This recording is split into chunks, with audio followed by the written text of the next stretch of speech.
Bienvenidas y bienvenidos nuevamente al canal del Proyecto Gemo. Hoy conversaremos con Pedro Carrillo, graduado en Humanidades y máster en Historia de América Latina, Mundos Indígenas por la Universidad Pablo de Olavide.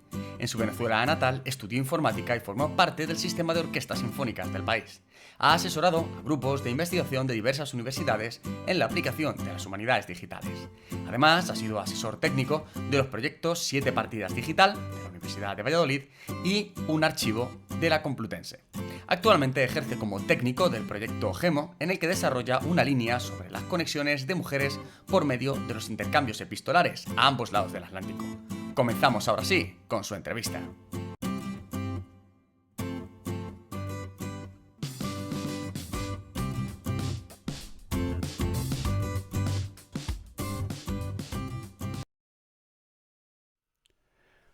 Buenas tardes, Pedro, y bienvenido al canal del Proyecto GEMO. Buenas tardes, buenas noches y buenos días, Manuel. Tú estás en el horario de tarde, pero nos escucharán en mañanas, días o noches, da igual. Buenas tardes a todas aquellas personas que nos escuchan y que nos ven. Gracias. Primeramente me gustaría preguntarte ¿qué hace un humanista digital como tú en un proyecto de género como este? Ahora te voy a responder. Me encanta que me hagas esa pregunta, ¿no? Como se dice, suele decir. Mira, yo creo que en un mundo como en el que vivimos, tan poblado por tecnologías de información y comunicación, y cuando este tipo de tecnologías ha penetrado de una manera tan profunda en toda nuestra sociedad, la única posibilidad de ser humanista es ser digital, ¿no? Porque el trabajo del humanista tiene esa vocación de transversalidad, de interdisciplinaridad, que te obliga a mirar las cosas desde de esa postura integradora y tratar de ser lo más, aunque no se usa mucho en español, lo más comprensible, lo más abarcadora. Y eso incluye estas tecnologías, porque sabemos que tienen muchas posibilidades en muchos aspectos, en otros no tantos, pero creo que la única manera o la única posibilidad real de ser humanista en estos tiempos es ser digital. De lo contrario, serás como un humanista histórico quizá, pero si ahora la mayor cantidad de textos que se publican, por ejemplo, son textos en entornos digitales, y el humanista quiere conocer al mundo eh, que observa, tendrá que observarlo también en lo digital. Y en el marco del proyecto GEMO, Pedro, ¿cuáles son tus principales líneas de investigación? ¿Cuáles son tus ámbitos de estudio? Ok, bueno, esto es interesante. Bueno, primero para responderte, si te parece, voy a contextualizar eh, por dónde entronca mi investigación primero. Y es sobre la relación identitaria entre el Caribe y el Mediterráneo. Por mi acento sabrán que yo no soy de Utrera. Los que están en España escuchándome sabrán que tengo acento americano y en concreto soy de Venezuela, nací allí, aunque ahora soy español. Soy hispano-venezolano, ¿no? En esa perspectiva. O mejor dicho, he recuperado aquella vinculación con la península que históricamente tenían aquellos territorios. Entonces, esa relación de identidad que se establece entre dos territorios que están profundamente vinculados, pero también profundamente diferenciados, eh, es algo en lo que estoy trabajando desde hace mucho tiempo. De hecho, he publicado un disco que se llama, porque soy músico, Lo que Cerea nos esconde, justamente donde hago una investigación sobre las herencias negras, europeas, americanas, indias, y hay una revisión de esos elementos para explorarlos, ¿no? Desde diversas perspectivas. Eh, Dentro de mi formación, que es diversa, porque para ser humanista hay que ser muy diverso, eh, he hecho estudios de filología. Y estudiando la filología, en un momento determinado estaba trabajando con un autor venezolano, Julio Garmendia, y estaba trabajando los elementos sobre lo femenino que él tenía en una de sus producciones. Y me pregunté, bueno, ¿y dónde están las señoras de este momento? Porque está bien que un señor hable de ello, pero quiero quiero hablar, como se dice, un refrán que me encanta, es quiero hablar con el dueño del circo y no con los payasos. Eh, entonces, quiero ir a la fuente, ¿no? Lo que cualquier historiador desea es ir a la fuente, ver quién produce la documentación. Y en este caso, la pregunta me llevó a indagar dónde estaban las mujeres, dónde estaban las escritoras, y si no estaban, dónde estaban y por qué no estaban o por qué estaban donde estaban. Todo ese condicionamiento hizo que estableciera la pregunta de base. Y luego a nivel digital, pues nada, lo digital es una herramienta que te permite resolver muchas cosas. Si quieres más adelante, o en la entrevista hablamos en específico de cómo aplicar esto, porque arrancar con esto puede ser como denso, pero en general el trabajo empezó allí.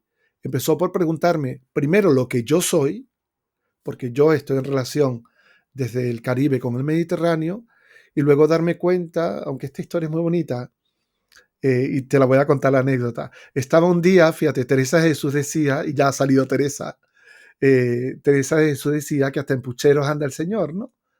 Eh, y ella estaba, un día estaba yo lavando una cacerola, una olla, como dirán en América, y me veo un gesto y me sorprendo porque distingo y reconozco un gesto de mi abuela materna. Entonces, para mí fue un poco chocante. Sabes que hay unas teorías sobre la memoria molecular y todo lo que tú quieras, pero me sorprendió darme cuenta de que el gesto era igual que el de mi abuela. Claro, es lógico, soy su nieto. Eso no tiene ninguna, ningún razonamiento más profundo. Pero hizo que yo pensara en que yo soy un producto del trabajo y del proceso vital de una serie de mujeres muy importantes, muy trascendentes en mi historia. Claro, son las mías. Todas son las mías, quiero decir, y no en el sentido posesivo, sino en el sentido de las que han permitido que yo esté aquí. Son como mis creadoras.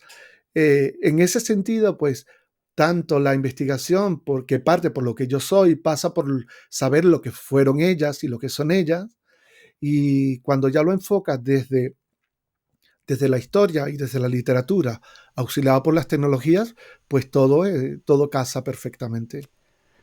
Y en un proyecto que aborda las relaciones entre mujeres, ¿cómo has trabajado las fuentes? ¿Cómo has utilizado las bases de datos? Claro, fijaros, nuestro proyecto busca como dar voz, iluminar. En uno de mis trabajos tenía un capítulo que se llamaba Iluminando los márgenes y me gustaba mucho porque era una expresión que encajaba perfectamente en lo que hacemos en el proyecto. Las mujeres y otro tipo de personas, entre ellos las personas de identidades sexuales no tradicionales, por decirlo de alguna manera, homosexuales, bisexuales, transexuales y todo lo que se escapa de la hegemonía hetero, de la perspectiva hetero básica en ese sentido, está en los márgenes. Entonces, mi perspectiva de trabajo era iluminar los márgenes. ¿Por qué? Porque en los márgenes está esa otra parte de la historia que como historiador yo quiero y necesito conocer para poder contar y cumplir con mi responsabilidad como científico, ¿no? Que es hablar de lo que tenemos que hablar. Es conocido por todo el mundo la gran deficiencia sobre las investigaciones que hay sobre mujeres, a pesar de que son la mitad de la población, y que era absurdo considerar una historia de cualquier tipo de cultura si no se consideran todos sus integrantes. También fuera de cámara hemos hablado de cómo esto es cumplir con los postulados del método científico, ¿no? Vamos a observar una comunidad y vamos a observar a todos sus integrantes, tanto hombres como mujeres, o las personas que se identifican con lo masculino y con lo femenino y con toda la gradación identitaria genérica que hay entre medio, porque es el material para nuestro estudio, son nuestros sujetos y sujetas de estudio. Entonces, teniendo en cuenta que hay que conocer toda esa, eh, nos interesan esas personas, pero no solamente nos interesan las mujeres, sino nos interesan las mujeres en tanto en cuanto queremos explorar las relaciones que establecen. porque es lo que nos permitiría, como lo que mayoritariamente está documentado, es la actividad que han tenido los hombres, porque esta historia ha sido contada por hombres, desde hombres y para hombres, pues claro, los que no estaban en ese marco han quedado fuera y eso genera unos problemas. Evidentemente, también hablamos, yo creo que vamos a tener que aclararlo de por qué hemos hablado tantas cosas fuera de cámara, y es que esta es la segunda grabación del podcast, porque la primera tuvimos un pequeño accidente técnico y estamos volviendo a grabar, no pasa nada. Esto es 2 veces bueno, 2 veces divertido. Entonces, hablábamos antes eh, de cómo esa necesidad de contar las historias pequeñas, las historias de personas que en este caso no están tan documentadas, y tú me preguntabas por esas personas que no estaban documentadas, que cómo lo hacemos. Parte de esa estrategia está en lo que yo te contaba como estrategias especulares, que llamo yo. Si alguien nombra a una persona en un documento, eso ya nos da información, aunque no sea directamente. Y ponía el caso de Sor Juana, cuando en una de sus cartas habla de cómo le hizo un préstamo a una de sus hermanas para la compra de una esclava. Que eso era una cosa interesante porque ya nos da información de otro grupo de mujeres que no están mayoritariamente documentadas. Aunque no tengamos el documento de compraventa, si es que lo hay, lo hubo, o a lo mejor existe el documento, pero tampoco tendrá nombre la esclava en algunos casos, pues sí tenemos algunas cosas, ¿no? También te hablábamos de los documentos, que la pregunta era las bases de datos y cómo llegamos a esto. Bien. La investigación histórica parte de fuentes, y para nosotros la fuente histórica clásica es el documento. El documento, generalmente papel, pero también puede ser una pintura, puede ser diversos tipos de soporte, pero cuando la gente normalmente piensa en investigación histórica, piensa en papeles, en documentos de archivo, que es como el elemento que tradicionalmente ha ocupado más espacio, ¿no? Entonces, imagina que nosotros tenemos una carta, que creo que era el ejemplo que manejamos en su momento, que la dirige una persona a otra. En este caso, imagínate, vamos a hacer el mismo ejemplo. Yo te escribo a ti una carta. Hola Manuel, ¿cómo estás? Aquí en Sevilla hace un calor terrible, espero que Madrid esté mejor. Ya la carta nos va contando cosas. Están dos personas hablando, se escribe desde un sitio, va a otro sitio, referimos los lugares y el tiempo.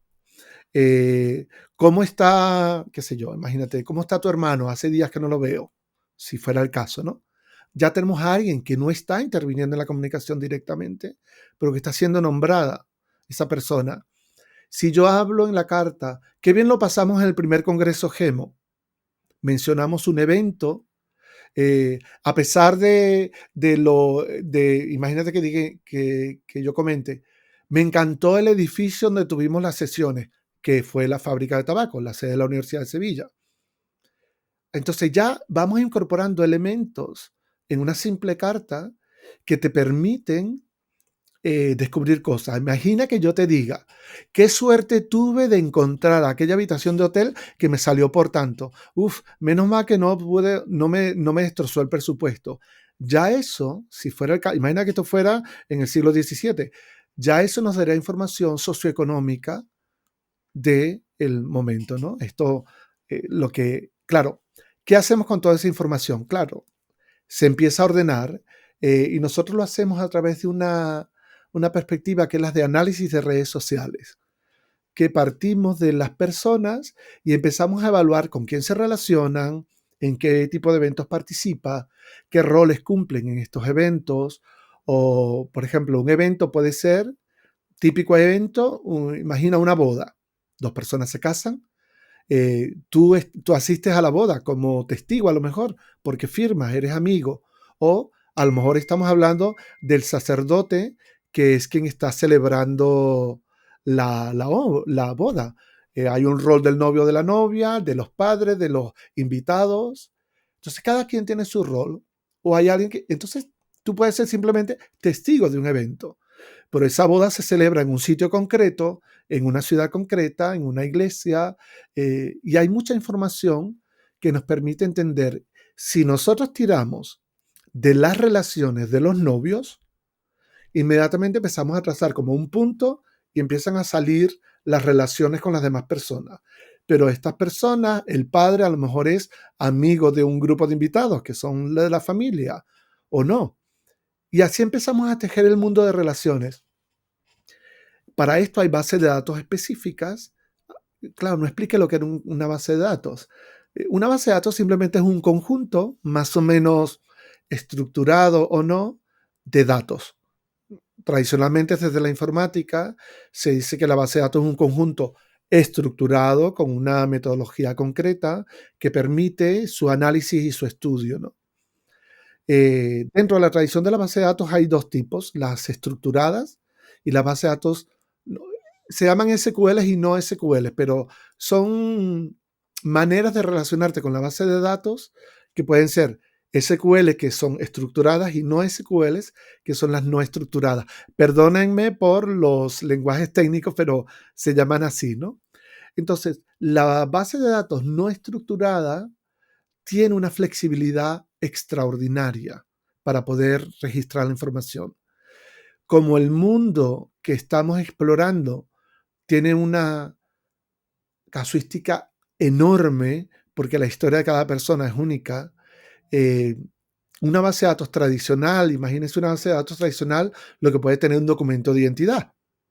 El nombre de la persona, el número donde nació, sus padres, si es que lo tiene, y ya está, y ahí no sale. En cambio, en una base de datos no estructurada, yo puedo tener una persona con miles de relaciones distintas, con diversos elementos, que tiene unas características que no tienen otras personas que están en la misma base de datos.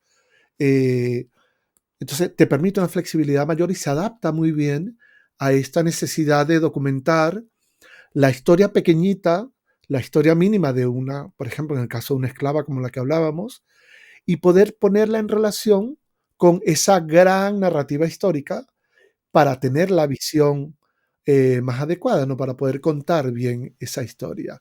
Igual no sé si me he enredado un poco con la respuesta. En el ámbito de las humanidades y de las ciencias sociales estamos acostumbrados a utilizar bases de datos, por ejemplo, como FileMaker o como Mendeley, para las citas bibliográficas. Me preguntaba qué potencial tienen estas bases de datos con las que tú trabajas de carácter dinámico para el estudio de las redes de mujeres a través de la correspondencia. Claro, claro, para las personas que nos ven en vídeo será muy fácil que yo coja un papel y haga un ejemplo, pero a quienes nos están escuchando va a ser un poco más complicado. Así que voy a hacer el esfuerzo y desde las palabras explicarlo. La definición es sencilla. Por ejemplo, tú y yo tenemos una vinculación a través del proyecto GEMO. Entonces, imagina, tenemos un punto que se llama Pedro y un punto que se llama Manuel. Luego hay otro punto en esa red que se llama Proyecto GEMO. Entonces, pero hay que aclarar, nuestros puntos o nuestros nodos, que es la palabra técnica que se utiliza, tienen una naturaleza o una tipología. Tú y yo somos personas o investigadores o como lo quieras llamar. En este caso yo los tengo como personas porque me interesa personas como elemento no marcado en términos genéricos, ¿no? Y GEMO es un evento. Perdón, el proyecto GEMO es una organización que ha producido un evento que es el primer Congreso GEMO. Entonces, tú y yo tenemos una vinculación con todos estos puntos se llaman entidades. Entonces, tú y yo somos entidades personas que entre tú y yo tenemos una vinculación directa de compañeros de proyecto, de mí hacia ti y de ti hacia mí. No hay un enlace que sea bidireccional, sino cada uno tiene su propio enlace. Bueno, no voy a explicar la diferencia de eso, pero la existe. Y luego, tú y yo de manera independiente estamos vinculados con ese tercer nodo, que es el proyecto GEMO, que es una organización.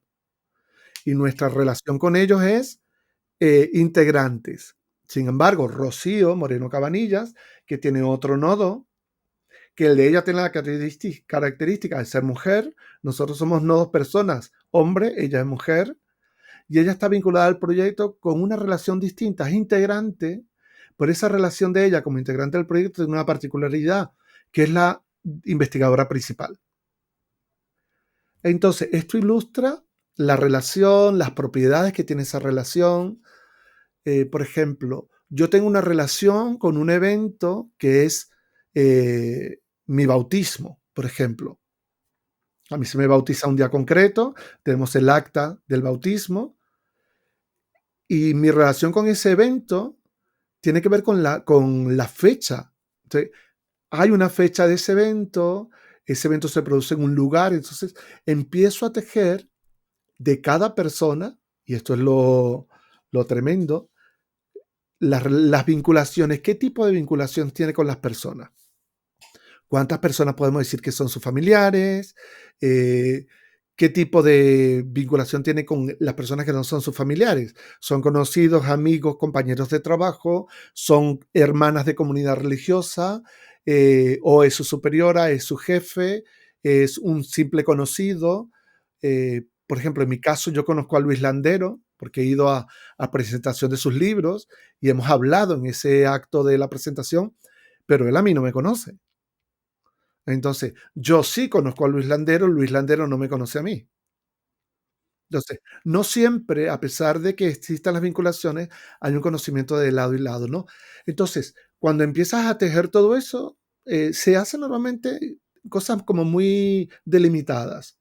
La vida de la señora, no sé, X. Imagina, la reina Juana. Bueno, yo iba a decir la reina Juana, ¿no? O bueno, Sor Juana. Sor Juana tenemos una relación o con Santa Teresa o... Claro, hay que explicarle a la gente que estamos hablando de estas monjas, porque algo que hablaremos más adelante es que yo trabajo con documentación conventual femenina, entre otras cosas. Entonces, vamos a suponer que esto sea mi amiga, no sé, mi amiga María José. Vamos a ponerlo un poquito más contemporáneo.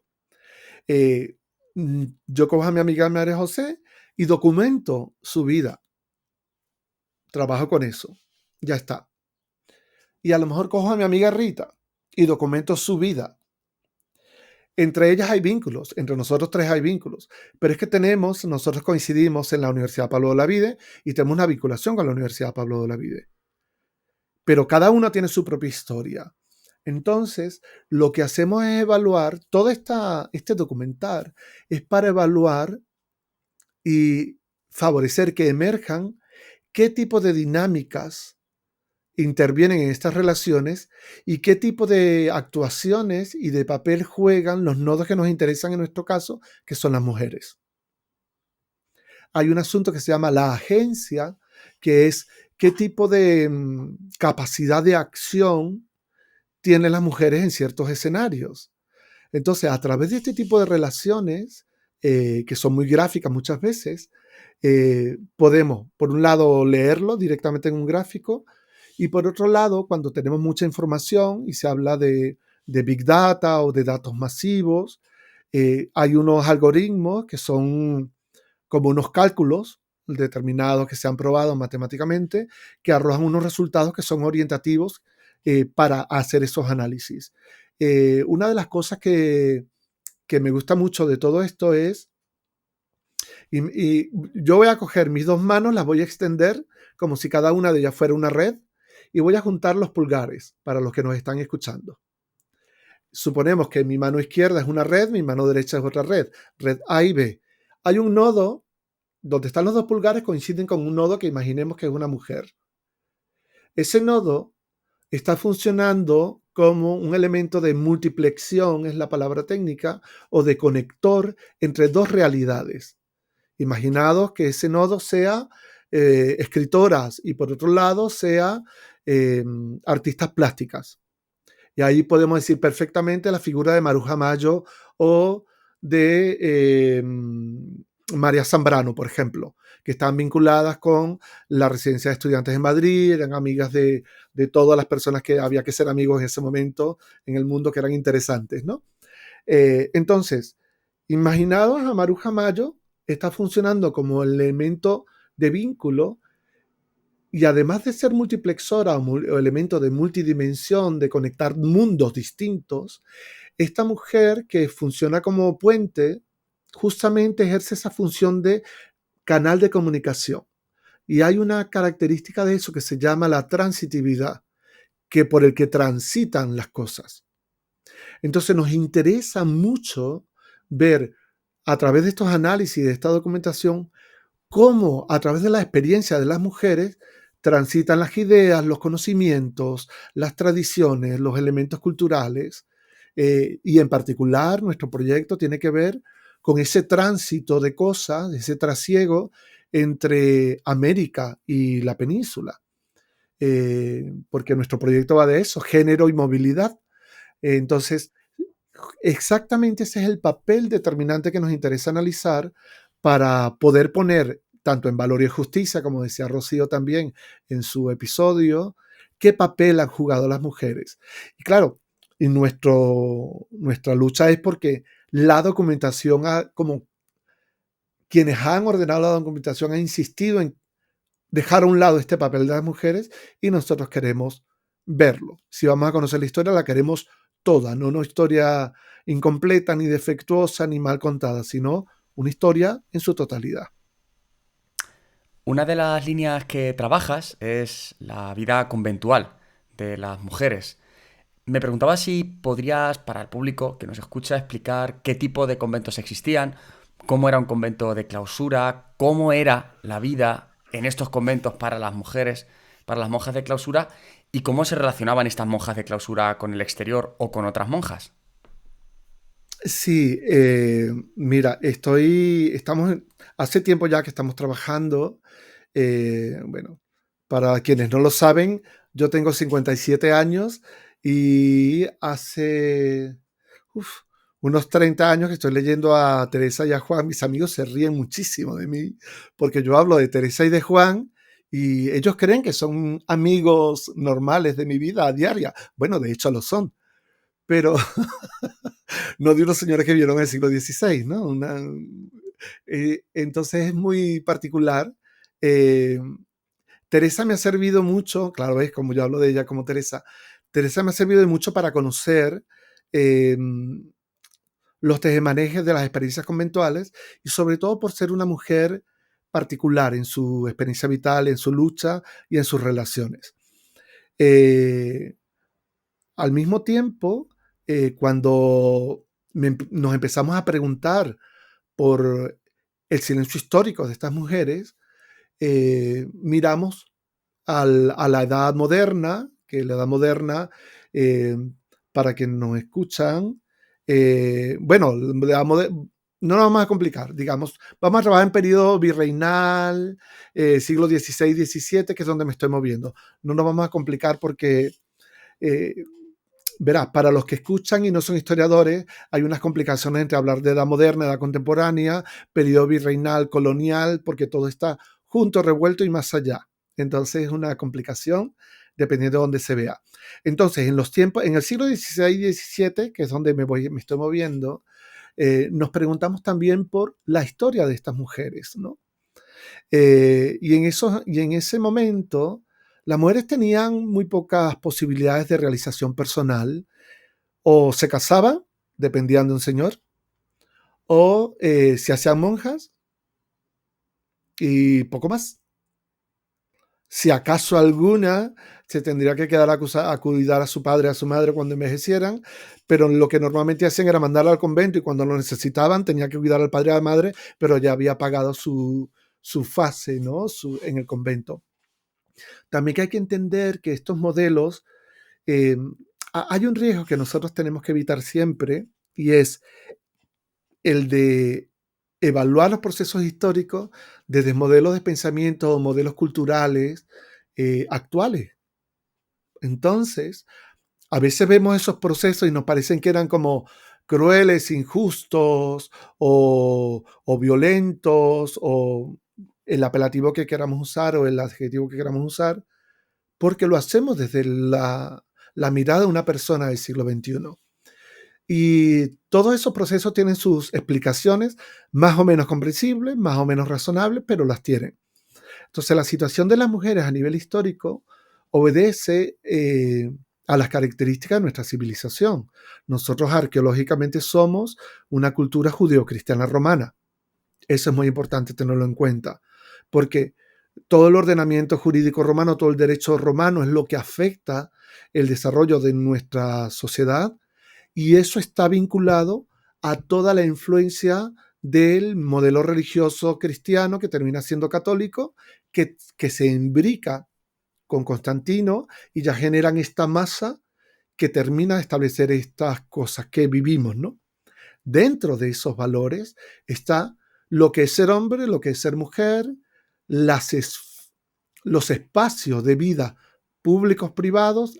Ahí está un poquito más complicado porque tienden a mezclarse a veces dependiendo de las circunstancias, y sobre todo lo que se entiende por ser hombre o ser mujer, o lo que se espera o se considera masculino o femenino. Estas son complicaciones que son teóricas y antropológicas, eh, pero que es importante puntualizarlas. Lo digo porque ver el pasado del 16 al 17 y decir eh, que maltrataban a las mujeres porque tenían este tipo de destinos. También podríamos hablar de las esclavitudes, de cómo en lo que conocemos el antiguo régimen, por qué existía ese orden de si tú no nacías noble, nacías para estar aplastado siempre. Eso cambió con el paso de los siglos. Entonces, todas esas circunstancias van cambiando, ¿no?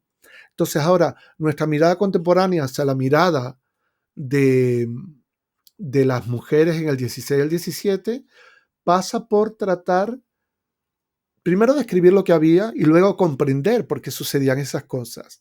Y dentro de ese comprender, como la tradición esta judeocristiana que tenemos ha ubicado a las mujeres en un espacio muy concreto que era o monja o a criar muchachos. No hay opciones. Nos parecía como es demasiado limitante y no se corresponde con la realidad.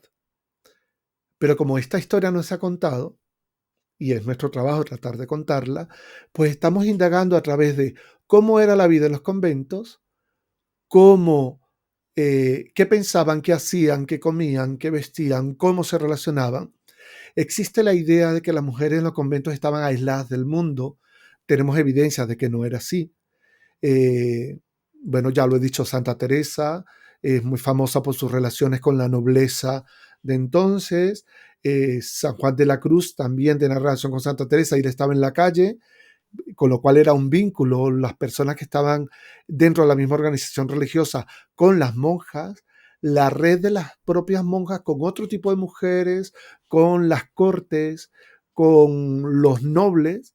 Incluso una cosa que es sorprendente, en muchos conventos, tanto en América, perdón, muchos conventos funcionaban como bancos, hacían préstamos. Entonces es muy interesante entender que lo que nosotros consideramos un convento ahora, en el episodio fracasado, bueno, fracasado no, el episodio perdido, ¿no?, que tuvimos, Manu, hablábamos tú preguntabas por la relación entre la habitación propia de Virginia Woolf y las habitaciones o la escritura de estas mujeres en estos procesos, ¿no? Esas cosas nos interesan. Cómo escribían, de qué escribían, de qué se interesaban, cómo se vinculaban con el exterior. Entonces, a través de la correspondencia, como afortunadamente han sobrevivido, encontramos muchas cosas. Desde encargar palominos, Teresa encargaba palominos para comer. Hablaba de compra de casas para conventos o historias de diferentes personas que estaban cerca de sus esferas de relación. A través de esas cartas nos van retratando un mundo que a veces del que no tenemos constancia por otras vías. Entonces, Bethany Aram, que es una investigadora de la Universidad Pablo de la Vida, una catedrática de historia moderna, ella hablaba de un concepto que nos iluminó mucho, que era el anclaje. Y ella decía esto: imaginaros un papel en una mesa de madera, por ejemplo, y ponéis una chincheta en una esquina del papel y movéis el papel. Ahora, el papel, ahora entendedlo como el mundo, y la chincheta que sostiene el papel puede ser un convento, una monja que está dentro de un convento. Ella no se mueve aparentemente, pero desde el convento sí podemos ver asuntos políticos, como la Madre Jesús de Ágreda, que lo hacía con Felipe IV, como Teresa Jesús hacía con Felipe II a través de la princesa de Éboli, como Sor Juana se relacionó mucho con los virreyes y las virreyas, los virreyes y las virreinas, lo he dicho al revés, en la Nueva España. Entonces, ahora, incluso en la actualidad, ayer hablaba, porque ayer estuvimos haciendo el episodio el episodio perdido en el templo, ¿no? Para seguir la cosa, hablábamos de cómo funcionan los tornos en los conventos, ¿no? El torno es un elemento de comunicación con el exterior que simboliza muy bien esa vinculación y el papel de bisagra que ejercen las monjas entre el convento y el mundo. Por eso nos interesan en particular la documentación de estas mujeres, y por ahí voy.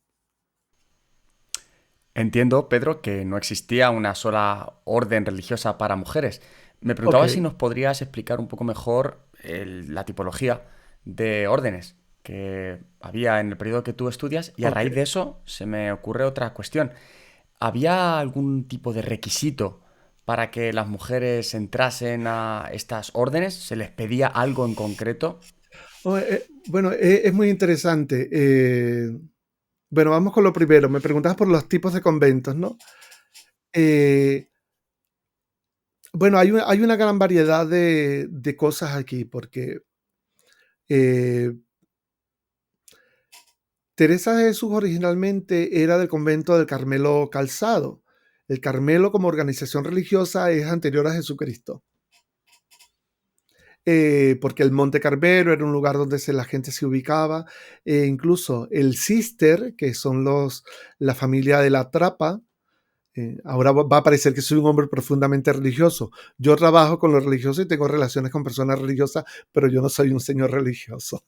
Esto es importante aclararlo.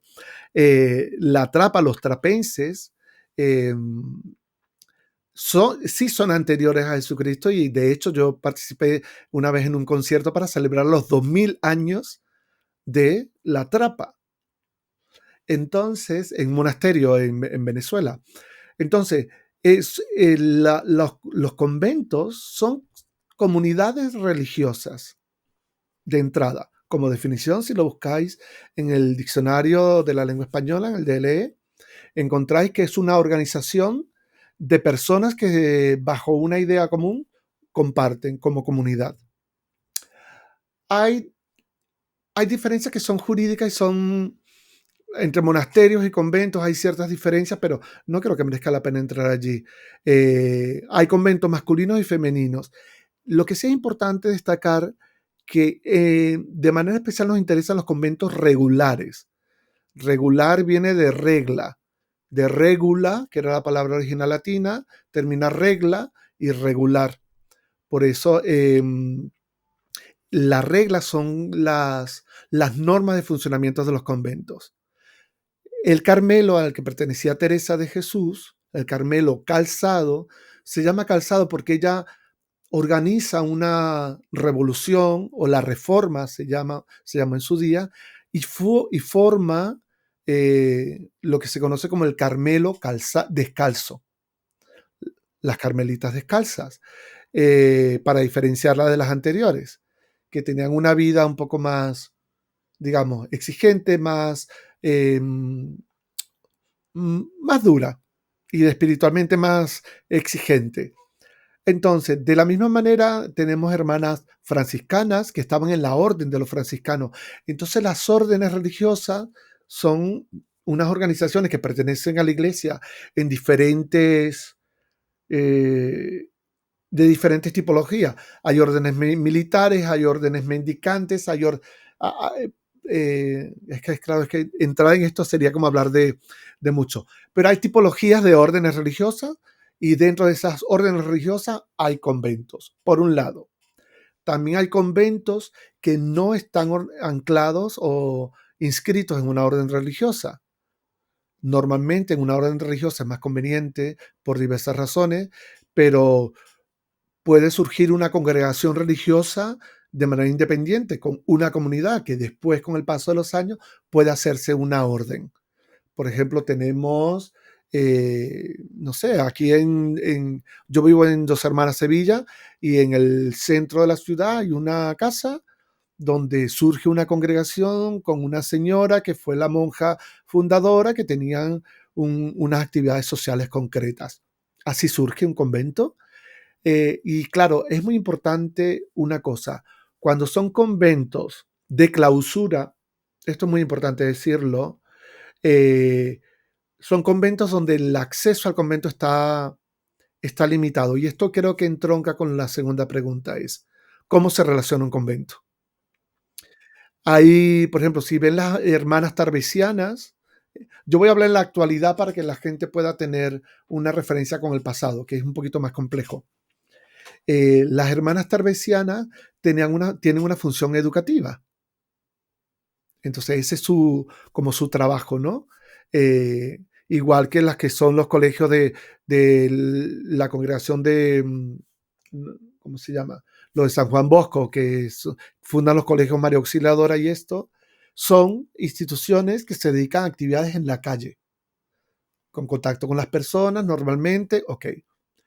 Los conventos que mayoritariamente trabajo yo son cerrados.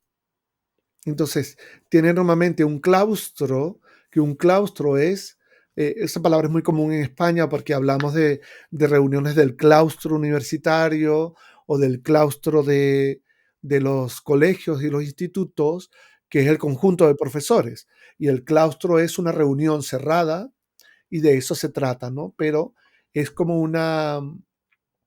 es una analogía entre la relación física de un jardín cerrado, generalmente, con un paseo que tiene el jardín, que es el claustro. Y tiene que ver con esos espacios de meditación y de trabajo de los conventos. Entonces, las relaciones cómo eran. Por un lado, a través de los confesores, que es una función muy interesante. Y aquí viene algo muy curioso. Los confesores son de alguna manera como un correo privado. Yo, yo soy una monja, estoy en mi convento, hablo con mi confesor. Claro, esto es muy importante. Igual la gente no sabe que los conventos tienen unos espacios que se llaman locutorios. La primera vez que yo lo escuché, yo dije, es como un sitio para tener locos encerrados, pues es un poco igual. El locutorio es un espacio controlado en el que la monja tiene una especie de valla o sí, a veces, no, es que dependiendo, dependiendo, porque además se pueden abrir un poco o no, dependiendo de quién esté o no esté. Por ejemplo, cuando son familiares y es tu madre o tu padre, la relación con los conventos es una relación muy estrecha, es como si fueran padres y madres de los conventos. Voy a hablar de la actualidad, ¿no? Entonces los contactos pueden ser más cercanos, no pasa nada. Cuando es el confesor, como es un varón, generalmente puede haber una reja, en la actualidad hay rejas y hay un elemento divisorio y está. Están como en la misma habitación partida por la mitad. Esos espacios son unos espacios extraordinariamente importantes para consejos espirituales, consejos religiosos, domésticos, para diplomacia, para política, porque desde allí se gestionaban muchas cosas. Entonces, bueno, lo que he dicho antes, la princesa de Éboli tenía una obsesión particular con Teresa de Jesús. Y la princesa de Éboli fue amante de Felipe II. Entonces, estamos hablando de una vinculación con unas esferas de poder muy altas. Sor Juana tuvo 3/4 de lo mismo. La diferencia es que Sor Juana, que si bien estaba en la orden de las Jerónimas, y ya aquí damos el salto a la vida virreinal y conectamos con lo que comentábamos antes sobre la habitación propia, cuando ayer me preguntabas por cómo escribían, ahora se les llama celdas a las habitaciones de los conventos, y entonces también se le llamaban celdas. Pero Sor Juana no vivía como ninguna carmelita súper asceta, eh, tenía su... Esto hay que ponerlo bien entre comillas. La manera como se entendía la espiritualidad entonces es distinta a como se entiende ahora, porque las funciones son distintas a nivel social y a nivel personal. Sor Juana vivía con su propia biblioteca, tenía sus propias personas de servicio, su propio dinero, disponía de su propio capital y tenía acceso casi directo eh, con los virreyes. Entonces, no hablamos de una persona normal, en términos de normalidad, digamos, de distribución estadística de normalidad, una campana o una curva de Gauss. Ella estaba fuera de la norma. Entonces, es el típico caso en el que vemos de cómo su actividad, que eso también me lo preguntaste ayer, sobre lo público y lo privado, cómo se manejaba eso, ¿no? Eh, pues a través de la documentación es que descubrimos cómo se manejaban esas dinámicas. Eh, Hay cosas increíblemente personales en la comunicación. Y si la mayoría de fuentes han sido confeccionadas por hombres y las confeccionadas por mujeres son de aquellas pertenecientes a las clases más acomodadas, me pregunto, ¿es posible conocer la voz de las mujeres subalternizadas y marginalizadas a las que de alguna manera este proyecto quiere arrojar algo de luz si esas fuentes tienen un punto de vista tan condicionado por el lugar de enunciación de esos hombres y esas mujeres acomodados? Mira, eso es que tenemos muchos problemas. Vamos a empezar por el básico y es eh, la alfabetización. En ese entonces, la mayor parte de la población no sabía leer ni escribir, en general, incluidos hombres. No todos sabían leer y escribir. Eh, Hay una cosa interesante, para ingresar a un convento tenías que dar una dote, que como igual cuando te casabas, ¿no? Siendo mujer tenías que pagar para casarte. Eh, en el convento muchas veces había actividad de aprendizaje. Porque una de las cosas que me preguntaste, que quiero que no te contesté, era la relación entre las monjas dentro del convento y entre conventos. Mira, en el convento, en la primera fase, lo normal es que una candidata entre como postulante, después pasa a ser novicia, después pasa a una fase que se llama profesa simple y después se llama profesa perpetua. Esas son como escalafones, ¿no? Normalmente en las primeras fases de postulantado y noviciado hay actividades de aprendizaje. Entre esas, probablemente, si no sabía leer y escribir, se le enseñara a la hermana a leer y escribir, porque eh, esto abre un melón interesante. La oración, lo que se conoce la oración de la iglesia, es la liturgia de las horas. ¿Sabes algo de la liturgia de las horas? Es que esto hace interesante. En España decimos con frecuencia, y yo estaba a la hora de nona. La hora de nona son las 3 de la tarde. Entonces, la liturgia de las horas, imaginad un reloj entero, y está dividida de cierta manera porque cada momento del día tiene oraciones. A partir de las 12 de la noche eh, y hasta las 6 de la mañana, es una hora un poco difusa, se hace lo que se llama maitines. Después, a partir de las 6 de la mañana, dependiendo de la organización, se hacen lo que se llama laudes, que es la oración de la mañana. Dependiendo de la organización religiosa, puede haber misa después de laudes o la misa se hace en la tarde. No pasa nada. En algún momento se encaja la misa, pero tiene que ser o después de laudes o en la tarde, y os voy a explicar por qué.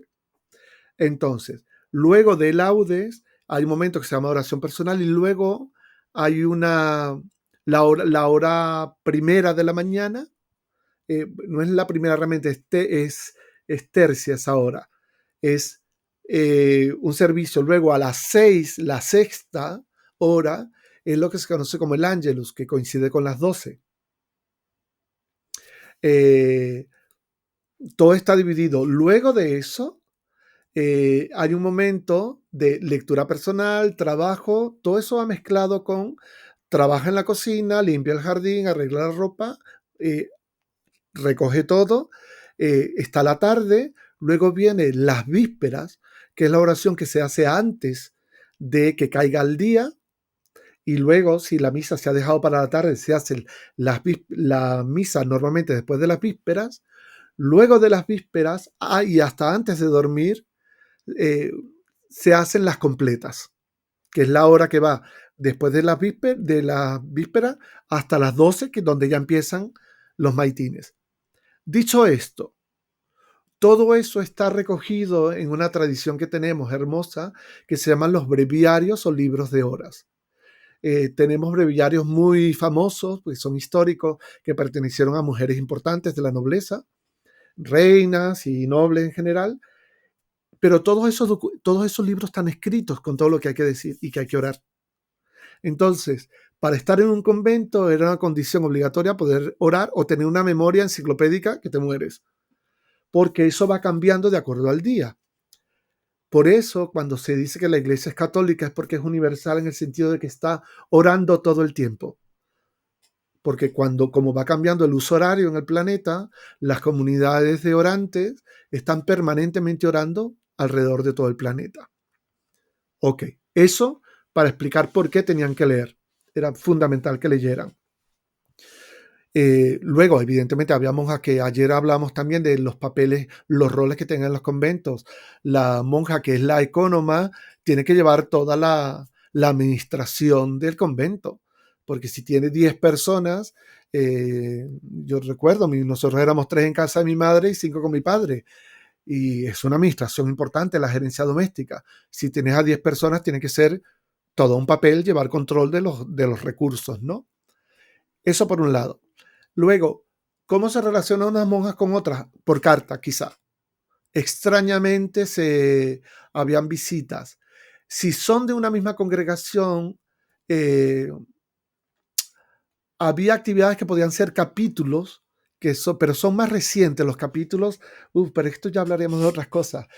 En la actualidad los capítulos son reuniones para nombrar a quienes son los dirigentes a nivel nacional o regional por las divisiones de ellos que se llaman provincias. Esto se me está yendo de madre.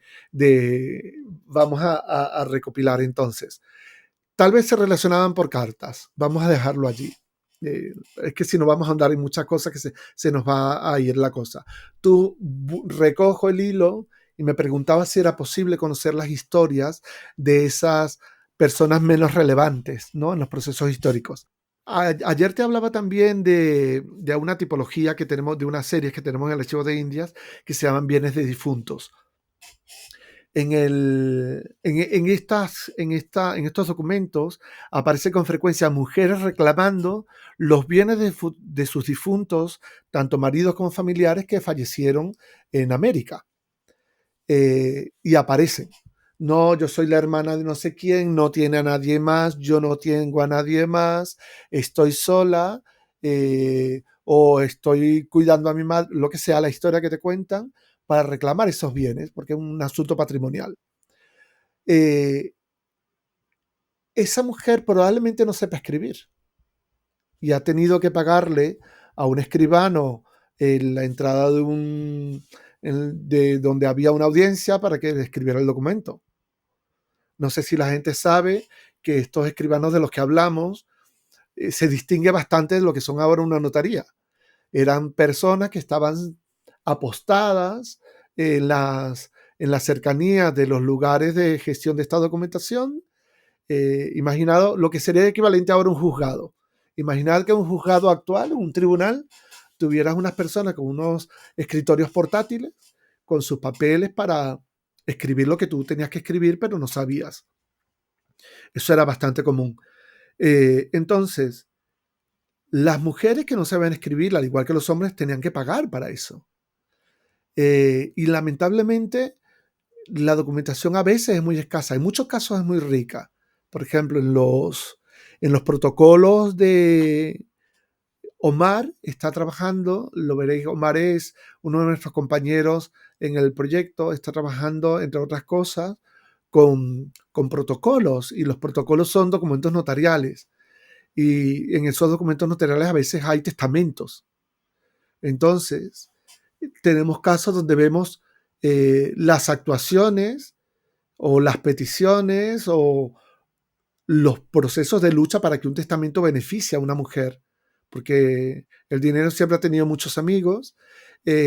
Entonces, podemos inferir y sacar información sobre la vida de estas mujeres a través de estos documentos cuando la intención del documento no es contarnos su vida. Entonces nosotros vamos como locos tirando del dato que aparece. Por eso es relevante la perspectiva de trabajo que estamos llevando de conectar pequeños trozos de información con información más completa. Porque no lo dije antes, la investigación histórica tiene lo que llamamos dos grandes problemas de escala. Es la relación de lo micro con lo macro, y la otra relación es del volumen de información. Son dos relaciones muy, muy complicadas, porque podemos documentar a una persona, pero no podemos descontextualizarla. O a veces es complicado, mejor dicho, poner esa pequeña investigación en un contexto, ¿no? Que le dé sentido. Eso es lo que resuelve de alguna manera la metodología que estamos usando. Y por otro lado, al poder trabajar con un elemento pequeñito y ponerlo en relación y vincularlo con un contexto más amplio, nos permite atacar el volumen ingente de información paso a paso e ir dándole sentido. Y eso es lo que te puedo decir al respecto de cómo podríamos contar la historia de esos pequeños seres que nos esperan por ahí con grandes historias. Pues de esta manera, con mucha paciencia y con mucha actividad detectivesca, porque a veces es como resolver un crimen, seguir un documento. Nos acercamos, Pedro, a la finalización de la entrevista y me gustaría concluir por donde comenzamos, por tu formación como humanista digital. En los últimos años ha habido un gran estallido de los Big Data, de las inteligencias artificiales. Incluso han salido noticias de inteligencias artificiales que pueden leer las Sí, sí, sí. fuentes no solo periodísticas, sino también manuscritas. ¿En qué medida crees que las inteligencias artificiales y el Big Data puede contribuir a rescatar la historia de mujeres que hasta ahora pues, no habíamos podido consultar, ni investigar, ni conocer? Ok, sí. Mira, hay cosas que son muy interesantes. Por ejemplo, las técnicas de reconocimiento de texto son muy útiles, en especial a partir de los documentos impresos, porque el documento impreso es bastante fácil, entre comillas, de leer, eh, pero aún así, esos modelos hay que enseñarles, entre comillas, y esto ayer lo hablábamos, y decíamos que una cosa que puede ser un poco descorazonadora es que la inteligencia artificial ni es inteligente ni es artificial, sino que son aplicaciones informáticas que se le van nutriendo de ciertas informaciones para que puedan seguir cierto tipo de instrucciones según qué circunstancias se encuentren, ¿no? Por ejemplo, si le decimos, esto es una A, y le ponemos el modelo de una A, otra A, probablemente termine cuando vea otra imagen conectando con ese modelo. Pero también hablaba de que si tú hacías música y tu mano compones una música original que no tiene que ver con todo lo que se ha hecho antes, eso lo puedes hacer tú como humano, pero la inteligencia artificial no. Sí, es una plagiadora, una gran repetidora, es como un loro extraordinariamente potente que aprende a hablar y a decir cosas muy inapropiadas a veces, como comentábamos la anécdota de la alucinación de la pizza con pegamento que hizo el motor de inteligencia artificial, el modelo de inteligencia artificial de Google. Eh, que bueno, cuando decimos alucinación es cuando la inteligencia artificial produce cosas que no tienen nada que ver con lo posible o con la realidad. Entonces, perdón, volviendo a lo que decíamos, sí es útil, sin embargo, para, y esto hay que decirlo, ordenar datos, buscar datos, relacionar datos. Es increíblemente útil. No nos llamemos engaño, la capacidad, los ordenadores no son más capaces que los cerebros, son más rápidos, porque la tecnología permite hacer cálculos a una velocidad increíble. También hay que decir que un ordenador no está procesando su sistema parasimpático ni su sistema simpático, y que la increíble capacidad de un cerebro está consumiendo procesos, ocupando procesos en un sinfín de cosas que un ordenador no está haciendo. Entonces, la capacidad de cálculo de los ordenadores junto con la capacidad de almacenamiento y de procesamiento de datos es una gran ayuda. Eso habría que ser muy ingenuo para decir que no es así. El asunto es que siempre necesita que sea el investigador o los investigadores, las investigadoras, quienes estén evaluando qué tipo de resultados y orientando la aplicación de ese tipo de metodologías.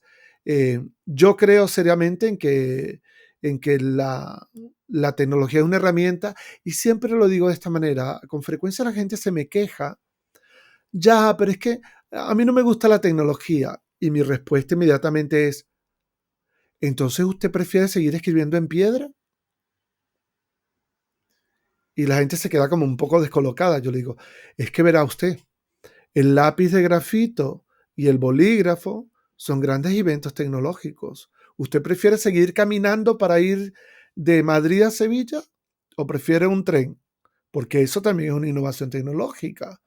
O el patronaje como, ¿cómo se llama?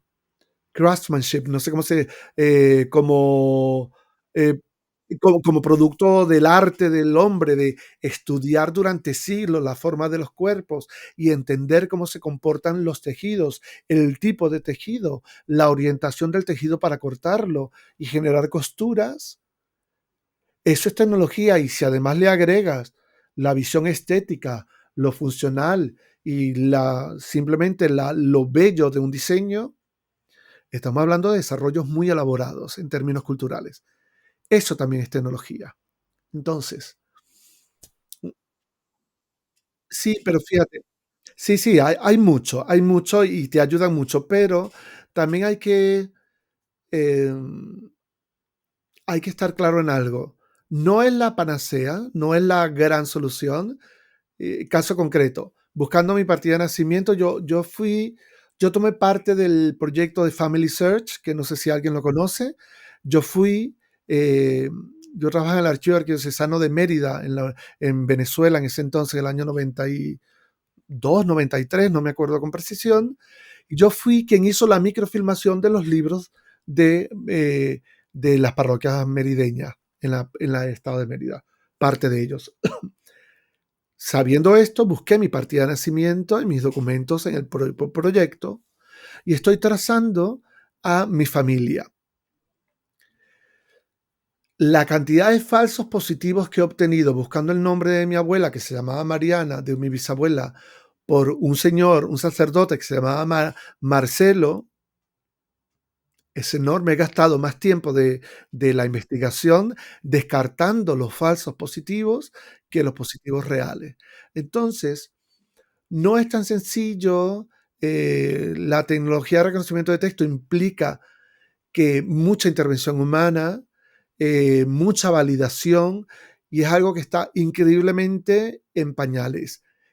Hombre, es fácil reconocer un texto actual, porque los textos actuales casi todos son lo que se llaman nativos digitales, han nacido en procesadores de textos digitales.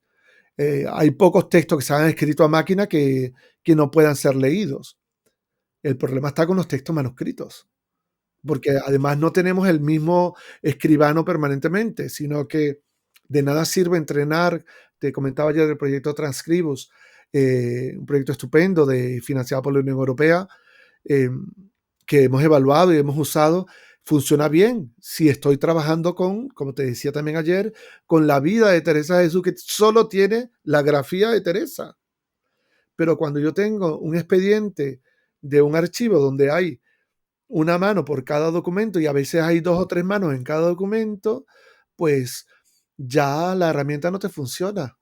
Entonces, hay una gran ayuda en ciertas cosas, en ciertos procesamientos, pero indiscutiblemente, como estamos hablando de historia y volviendo a lo que comentaba al inicio del método científico, la validación del dato, la validación de la información es fundamental para dar, no sé, firmeza, para dar valor de verdad a lo que se está diciendo. O sea, yo como historiador puedo decir, la verdad de este documento es esta, porque tengo el documento y lo hemos comprobado y es ese. Entonces, nuestro trabajo depende de esa verificación, ¿no? Y que también que otros colegas verifiquen los resultados de la investigación nuestra.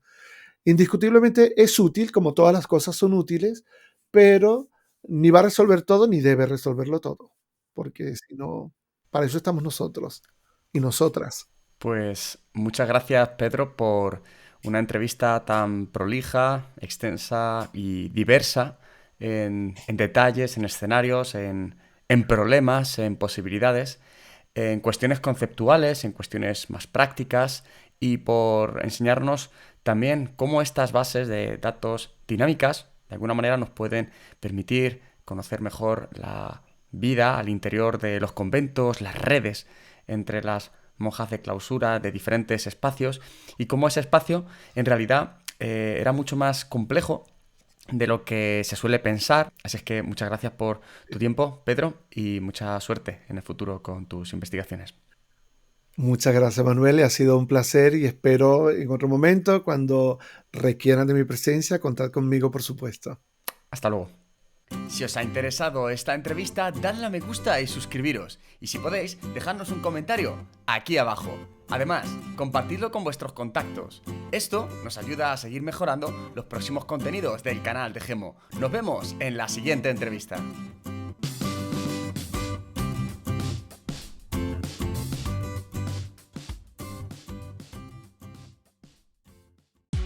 Este ha sido otro episodio de Gemo, un podcast sobre género y movilidad, producido por Proyecto Gemo, bajo la dirección y realización de Manuel Ramírez Chicherro y Pedro Carrillo.